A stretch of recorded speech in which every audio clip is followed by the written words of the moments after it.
Pour vous, David Lisnard, ce contrat qui nous lie aux sociétés d'autoroutes est basé sur, je reprends votre expression, un vice de construction.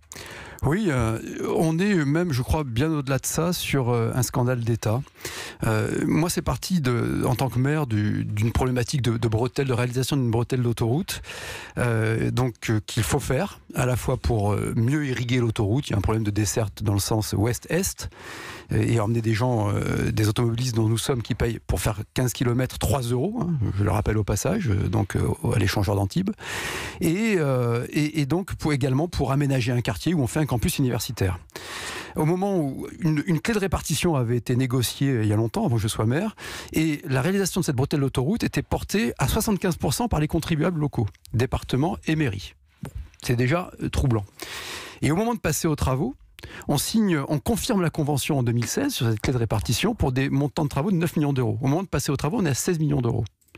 Or, le maître d'ouvrage, c'est la compagnie autoroutière, Escota, qui est une filiale de Vinci, dont le groupe est de faire du béton. Et donc, comment on peut avoir déjà une telle erreur d'estimation? Et on demande bien sûr à la collectivité de payer le différentiel, en sachant en plus, et je m'appuie sur le rapport de l'autorité de la concurrence, que 50% des marchés qui sont censés répondre au code des marchés publics passés par Vinci Escota le sont faits avec des entreprises du groupe Vinci Escota, donc ils gagnent à tous les étages. Et en me battant contre ce qui me paraît anormal, moi, en tant que citoyen, je veux avoir des autoroutes de bon niveau, bien entretenues, et en tant que contribuable, je ne veux pas payer ce que je paye déjà en tant qu'usager automobiliste. Et là, on a découvert, avec l'équipe qui m'entoure, j'ai des bons juristes, des bons financiers, et on a une pratique de l'audit assez intense parce qu'on a beaucoup de concessionnaires dans les collectivités, et on négocie tout le temps avec eux, ardemment, découvert que les contrats étaient structurellement déséquilibrés des sociétés autoroutières. On entend beaucoup parler, mais aujourd'hui, dès le départ, les contrats sont viciés.